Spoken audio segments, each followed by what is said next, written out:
Pip's Tales of Terror. The following is a short story set in between the events of Cassius Jedi Master and Cassius Ashes of the Order. The following story is non-canon to any and all events in the Star Wars universe. Cassius and Liara sat around the fire, looking around at the jungles of Shalgana. It's quiet out here. A little too quiet. You sure this place is safe? As safe as anywhere else in the Outer Rim. Just remember your training, and you'll be all right. Captain?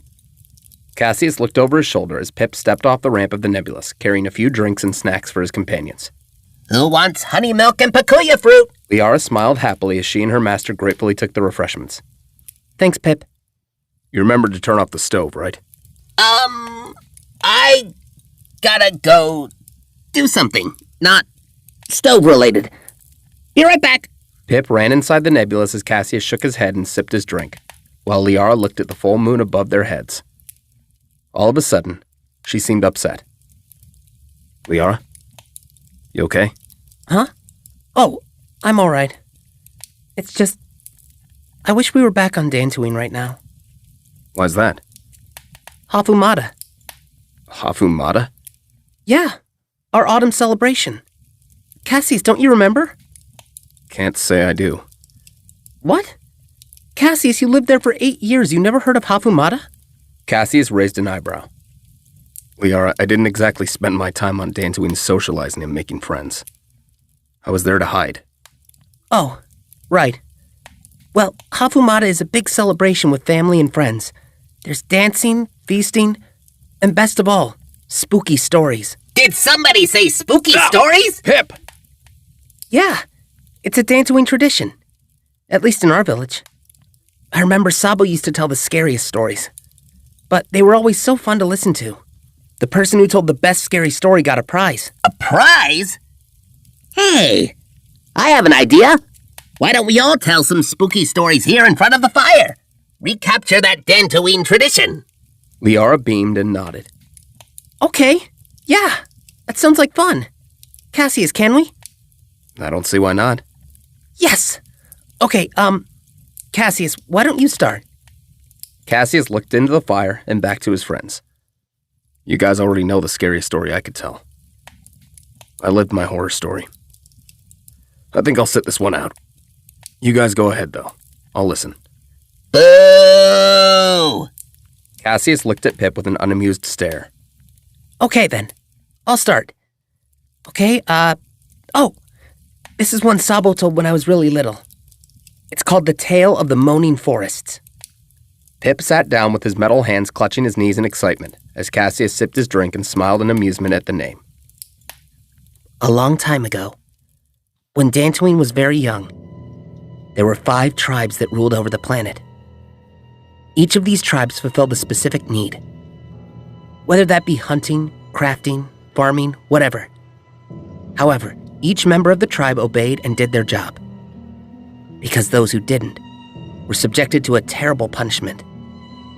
You see, in those days, much of Dantooine's landscapes were covered in much more vegetation, primarily forests. There were some forests older than even the moon itself. Those who refused to work were fed to the forests. Fed? What do you mean fed? The forests were not simply trees and roots. They were alive, living, breathing beings. And when offered a sacrifice, they would devour them and make them part of their bark, slowly encasing them inside until all agency was lost from their being. No one really knows what became of them after. But on quiet nights, if you wandered on the edge of the old forests, legends say you could still hear the mournful cries of the unfortunate victims, calling out as though forever trapped in a hell they would never escape. Wow! That was spooky, Liara. Liara smiled and looked to her friend. Thanks, Pip. Sabo told it better, but I think he would have been proud. Cassius stifled a small chuckle. What's so funny, Master? Nothing. It's just not really that spooky. Just tall tales and legends. Oh yeah? Why don't you tell a story then? Something really scary. Cassius smirked and sat closer. Okay, I'll tell you one. And this story is 100% real. Have you ever heard of Tenebre's curse? Liara and Pip shook their heads as Cassius smiled into the fire. Thousands of years ago, there was a dark lord of the Sith known as Tenebrae. He reigned over his Sith empire for many years. He was immensely powerful in the dark side, to the point where he was able to drain the life force of his victims, and even planets themselves, to empower himself and prolong his life. But even this was not his most dangerous weapon. During a great battle against his foes, Tenebrae was killed. But the Sith Master had anticipated such an occurrence, and his death triggered a curse. A curse? Yes, Liara. Tenebrae's curse. Those who succumb to it succumb to a fate worse than death. Imagine falling asleep, but in your mind, you are tormented and plagued with visions and nightmares beyond anything you could imagine. There is no waking up. The ones who fell victim to this curse were driven mad, unable to awaken from their cursed slumber. But that wasn't the worst part. It gets worse? Much worse, Pip. Eventually, those affected would lose all sense of individuality, becoming part of a Sith hive mind, losing themselves forever in the shroud of Tenebrae, unable to awaken, cursed to eternal darkness. What happened to him? Well, some believe he died there. Others believe his spirit simply found a new vessel. But no one knows for sure. They say that Tenebrae could infect the mind of anyone at any time. In fact, Cassius? I am not Cassius, foolish girl. I am Lord Tenebrae, and you will know my fury. Liara screamed as Cassius sat back down and laughed. Cassius, you scughole! I'm sorry, Liara. It was just too good. Idiot! Oh, my turn! Okay, Pip. Go ahead. Yeah, just nothing too scary, okay? Don't you worry, Liara. I've got the perfect story to shiver the bones. Do me a favor. Twist the knob on the back of my head. Liara twisted the knob as Pip's voice became staticky and deep. There we go. Cassius and Liara looked at Pip in surprise as the little pit droid stood on a log overlooking the fire. This is the tale of Karinva the Carver. Many years ago on a long-forgotten world, there was a small town known as Saranor. It was a desolate place where families struggled to get by, struggled to earn a living.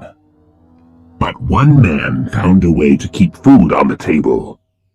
Karinva was a butcher, you see, and people came from all over to purchase his meats.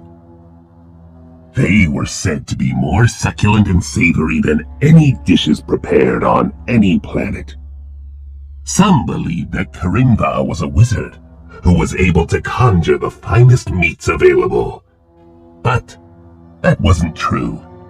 In fact, Karinva was simply good at his job. But his fame brought with it a terrible consequence. One day, Karinva was working overtime in his shop, preparing for his next busy day of work, when 3 hungry pirates paid him a visit. They told him that they were starving and heard tales of the wondrous foods he provided, but they had no money. Being the kind soul that he was, Karinva offered them a meal for free. and as he prepared it, the pirates jumped him, stealing all the credits that he had. After that, they beat him near death and set fire to his business. Karinva escaped, but was horribly scarred and deformed. And upon seeing his livelihood destroyed, he vowed vengeance and made a deal with the dark forces of the underworld in exchange for his soul.